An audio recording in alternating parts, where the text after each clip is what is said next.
Saúde os irmãos com a paz do Senhor Jesus, que é o irmão Jefté. Queria deixar uma palavra para a meditação de todos.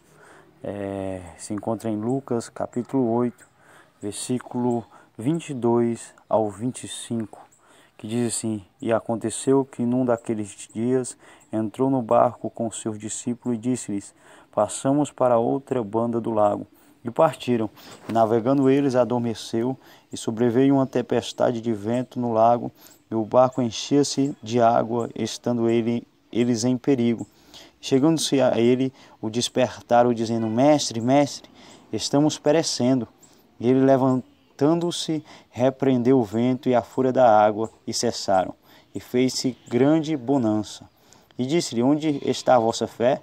E eles, temendo, maravilharam-se, dizendo uns aos outros: Quem é este que até o vento e a água manda e lhe obedecem? Glória ao Senhor Jesus. Quem nunca presenciou a tempestade? Quem nunca presenciou a fúria dos ventos? E é interessante que a Bíblia diz, vai começar dizendo: e aconteceu. Sempre acontece algo quando a gente está firmado em Cristo, quando a gente está seguindo Cristo. É interessante, mas que esse título já é profético, porque ele diz: Jesus apazigua a tempestade. Antes de iniciar a tempestade, ele já está dizendo que Deus vai acalmá-la. Antes de iniciar o problema, ele já está dizendo que Deus vai dar jeito. Ele não diz como, mas ele diz: Deus vai apaziguar. E aqui a tempestade é apaziguada através da sua palavra. É interessante que eles entram no barco porque eles estão seguindo Jesus. É interessante porque a água é um movimento, não é sólido como a terra. Então, no seguir Jesus, nós saímos da solidez terrena para a movimentação. E Deus fala assim: passemos para outra banda do lago. Isso é profético, irmão. Porque essa realmente é essa escritura sagrada. E quando você inicia a sua jornada cristã, é com esse convite: passemos para o outro lado. E se você for discípulo, você segue o Senhor. A multidão fica olhando e os discípulos vêm. Aí faz a separação de quem é discípulo e de quem é multidão. Aí eles se aproximam, entram dentro do barco. Aí eles vão para outra banda. É interessante que a Bíblia até vai relatar que o barco é varrido pelas ondas. Mas a questão que mesmo ele varrido, mesmo ele indo para um lado e para o outro, qual é a promessa de Deus? Não era que ele não ia ser varrido. A promessa de Deus era para chegar no outro lado. A promessa de Deus que ele diz: no mundo tereis aflições, mas tende bom ânimo. Eu venci o mundo. É chegar até o fim. É perseverar no Senhor. É interessante que eles partiram, porque não é só dizer que está na igreja, é ter uma atitude, seguir. A Bíblia diz: quem quiser seguir após mim, negue a si mesmo, pegue sua cruz e venha. Tem que seguir. Tem gente que pensa que ir para a igreja é o suficiente. Não é. É ser igreja, é fazer a obra de Deus. A Bíblia diz: ide e pregai. Quer dizer que discípulo tem missão, discípulo tem ordem. Ele não mandou a multidão pregar, ele mandou os discípulos pregar. Se você é discípulo de Jesus, então está na hora de anunciar que ele está vindo. E navegando eles, adormeceu. Irmãos, parece que no momento de maior dificuldade, Jesus está em silêncio. No momento de maior tribulação, Jesus dorme.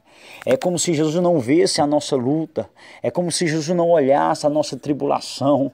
Porque as ondas vêm, elas querem esmagar, acabar com o barco. Mas você está esquecendo de algo, meu irmão. Jesus pode estar dormindo, mas ele está no barco. É interessante porque entrar no barco com Cristo quer dizer se molhar também com Cristo. Porque é interessante que Jesus também estava no barco, então ele também se molhou. Mas ele não acordou. Isso é muito forte. Quer dizer que a onda e vento não desperta Jesus, mas quando o discípulo clama, aí se cumpre aquela palavra: clama a mim, respondeste-ei, anunciar-te-ei. Aí o Senhor responde, Jesus desperta. Sabe qual é a voz que desperta Jesus? É a tua voz, discípulos de Jesus. É a tua voz que desperta o Senhor em teu favor. Mesmo que seja com repreensão, Jesus sempre desperta em teu favor. É interessante que Jesus, ele estava dormindo e ele diz: onda não me acorda, vento não me acorda. Água não me acorda, pode molhar, mas isso não me acorda. E ali também tem um ensinamento, porque as ondas estavam atribuladas, mas o mestre estava descansando. E a Bíblia diz o quê? Deleita-te no Senhor e Ele concederá o desejo do seu coração. Quer dizer que os discípulos também teriam que descansar. Mas mesmo quando os discípulos não conseguem, têm medo, o Senhor desperta em favor deles. E o Senhor lança a sua própria palavra. E aí o Senhor fala, é interessante que ele fala, mestre, mestre. Porque, irmãos, tem gente querendo um ser maior do que o outro, mas no final é todo mundo discípulo. Aí ele fala, mestre, mestre. Não esqueça do mestre no momento da sua dificuldade, não, porque todo mundo é discípulo. Um pode ser usado num dom aqui, outro dom ali, mas é tudo para o benefício da obra. É todo mundo homem, sujeito às mesmas paixões e dificuldades. Mas os discípulos ainda falam mestre. Eles fazem diferença de quem é discípulo e quem é o mestre.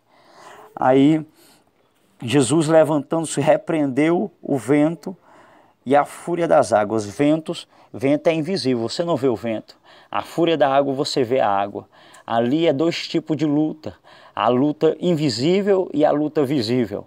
Primeiro Deus dá basta no invisível e depois no que é visível. Talvez você ainda está vendo as ondas, mas Deus já está apaziguando o vento, porque o vento ele agita as águas. Deus está apaziguando o pivô do que está gerando tudo isso. Talvez você só está vendo uma coisa, mas Deus sabe que tem outra coisa lá atrás que está gerando tudo aquilo e Deus está dando um basta. E aí ele se maravilha com o que Deus faz. E o Senhor fala, onde está a vossa fé? A Bíblia diz que a fé é um firme fundamento. Independente de estar nas ondas, a fé ainda é firme, irmãos. A fé ainda é forte. Eu digo isso hoje, dia 5 de novembro, fazendo o meu aniversário, por assim dizer, comemorando uma data de vida. Ontem fui diagnosticado com diabetes. Mas o que eu sei, irmãos, é que tudo nós estamos sujeitos. Eu também, vejo vários irmãos também que sofreram e tal. Mas a questão é que Jesus, ele não é covarde. Isso é uma das coisas mais lindas. Eu lembro quando eu estava com minha mãe no hospital do câncer, ela com tumor, desenganada. Deus falou que ia levá-la, mas Deus cuidou dela, irmãos. Deus não é covarde. Não esqueça disso, por mais que pareça que por ele não ter falado nada, ele pode não estar calado, mas ele não está fora do barco de quem é discípulo de Deus. Por isso que vale a pena ser discípulo. E isso é interessante, os discípulos se maravilham, falam, quem é este? Que até o vento e o mar lhe obedecem. Este é o Senhor, não tenha dúvida. Este é o Senhor Jesus. Que Deus em Cristo vos abençoe, irmãos. Um grande abraço, tenha um ótimo dia. E que Deus abençoe cada vez mais a vossa vida. Fique na bênção.